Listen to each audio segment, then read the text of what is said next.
देखो उदाहरण है ना, 5ab के पावर क्यूब, चाहे b के पावर 3 चाहे b cube, plus 45a cube b minus 30a square b square, है ना। इसका क्या करना है, गुणनखंड निकालना है। क्या निकालना है, गुणनखंड, यानी इसको जो है गुणा के रूप में तोड़ना है। किसके रूप में तोड़ना है, गुणा के रूप में। जैसे कहेंगे मान के चलो 15 का गुणनखंड निकालो, किसका, तो 15 का हम यदि गुणनखंड करते हैं तो 3 गुने 5 के रूप में टूटेगा, है ना।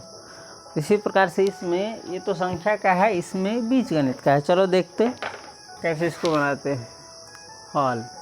इसका गुणनखंड निकालना है तो हम लिखेंगे 5ab के पावर 3 प्लस 45a के power 3b minus 30a square b square. इसका क्या करना है, गुणनखंड निकालना है। गुणनखंड निकालने से पहले इसको देखो, इसमें जो जो चीज़ हमको कॉमन मिलेगा वो हम क्या करेंगे, पहले निकाल लेंगे, है ना। जैसे देखो इसमें 5 इसमें भी है, इसमें भी है, इसमें भी है, क्योंकि ये सारा जो है 5 का गुणज है। 5 का 5, 5 9 45, 5 6 30।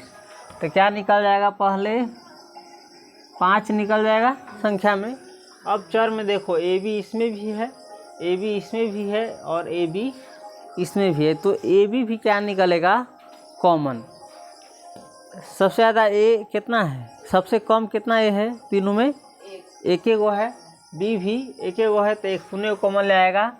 5ab, ये क्या हो रहा है, मार्कर का इंक खत्म है ना, इससे ऐसा हो रहा है।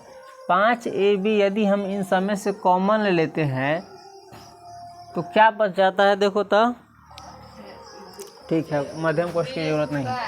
5 तो कॉमन ले लिया तो 5 इसमें बचा नहीं है, ए भी ले लिया है, तो इसमें बच गया है सिर्फ b स्क्वायर प्लस 5 नमा 45, ए तो एगो ले लिया है, तो एगो ए बचा, ए दो गो ए बचा है ए स्क्वायर, और बी तो कॉमन ले लिया है, माइनस 5 6 30 ए बी, एक उनको तो ले लिया, तो इसमें बच गया है ए बी। अब देखो ये तो गुणनखंड के रूप में एगो बाहर अकेला निकल गया। बाकी इसको हम जो कल फार्मूला बताए थे, ए प्लस बी के होल स्क्वायर, ए माइनस बी के होल स्क्वायर, ये सब उसके रूप में तोड़ करके ला करके तब इसका गुणनखंड करेंगे। देखो 5ab, अब देखो इसको हम किस प्रकार से तोड़ेंगे कि हमको फार्मूला पर आ जाएगा, सूत्र पर आ जाएगा। चलो देखो, हम इसको लिख सकते हैं b स्क्वायर, इसको लिख सकते हैं, देखो इसको ध्यान से तोड़ोगे ना तो ये b स्क्वायर है, यानी ए के स्क्वायर बोलते हुए चला गया। 3a स्क्वायर को लिख सकते, 9a स्क्वायर को लिख सकते हो 3a का स्क्वायर नहीं लिख सकते हो, तो 3 तिहाई 9, एक स्क्वायर ना हो गया, यानी एगो स्क्वायर ई हो गया, एगो स्क्वायर ई हो गया। अब इस, चलो इसी डायरेक्ट इसी में बताते, इसको हम लिख सकते हैं 3a स्क्वायर। ध्यान रखना, ये बनाते बनाते प्रैक्टिस हो जाएगा। अब इसको हम लिख सकते हैं -6b को -2 इंटू, दूर तरीके -2 इंटू, ए के जगह पर यहाँ शुरू में b है तो b इंटू, b के जगह पर यह है दूसर का 3a स्क्वायर, तो इसको लिखेंगे हम 3a, है ना। पूर गया ना, माइनस का माइनस 2 तिहाई 6, b में से गुना करेंगे तो ab। ये छोटी कोष्ठ के जगह पर मध्यम कोष्ठ क्यों आया, क्योंकि बीच में भी वो कोष्ठ पड़ रहा है। अगर हम बिना इसको घेरे हुए स्क्वायर तो देंगे तो ए पर तो स्क्वायर हो जाएगा, 3 पर नहीं होगा, इसलिए इसको पूरा घेरा गया। अब देखो ध्यान से, 5ab का 5ab रहेगा, ये देखो तब बन रहा है ए स्क्वायर प्लस, इसको मान लेंगे b, तो b स्क्वायर माइनस 2a और b बन रहा है, तो ये बन रहा है a square plus b square minus 2ab बराबर क्या होता है, देखो a square minus 2ab plus b square, या a square plus b square minus 2ab, दोनों बराबर है, समझा। तो इसको हम संक्षेप में लाएंगे तो किस रूप में आएगा, अरे a square plus b square minus 2ab बराबर क्या होता है, नहीं पता है। ए प्लस बी है।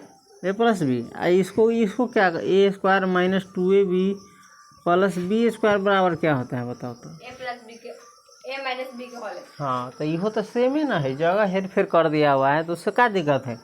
एक जगह पर ये है बी, ए स्क्वायर है तो ए स्क्वायर है, बी स्क्वायर है तो बी स्क्वायर है, माइनस 2ab तो माइनस 2ab है, जगह हेर फेर कर दिया उससे कोई दिक्कत नहीं है, समझ गया। तो इसके जगह पर हम लिख सकते हैं ए माइनस बी के होल स्क्वायर लिख सकते हैं। एक के जगह पर यहाँ पर बी है तो बी माइनस बी के जगह पर 3 है तो 3 है, इसका होल स्क्वायर लिख सकते हैं। मध्यम कोष्ठ का यहाँ कोई ज़रूरी नहीं लग रहा है, यह है अगर होगा पर नहीं लग रहा है क्योंकि ये फालतू में आया है। ये कोष्ठ भर जाएगा, पूरा का क्रिया ही ना किए हैं तो बी प्लस माइनस 3a का क्या हो जाएगा होल स्क्वायर। अब देखो कल हम बताए थे कि जिसका पावर 2 रहता है उसको हम 2 बार लिख सकते हैं गुना के रूप में, तो b माइनस 3a का भी पावर 2 है तो यानी इसको भी हम 2 बार लिख सकते हैं गुना के रूप में। तो ये हो जाएगा 5ab, इसको लिखेंगे b माइनस 3a, एक बार हो गया समझा, फिर एक बार लिख देंगे b माइनस 3a। यही हमारा क्या हो गया गुणनखंड हो गया। देखो इसमें 3 को पद है, वो 5 से भी अलग है, b माइनस 3a अलग है, b माइनस 3a अलग है, और इस तीनों के बीच में किसका साइन है गुना का साइन है, एगो या है इंटू एगो या है इंटू, है ना। तो इसी को कहते हैं गुणनखंड। चलो नोट करो इसको।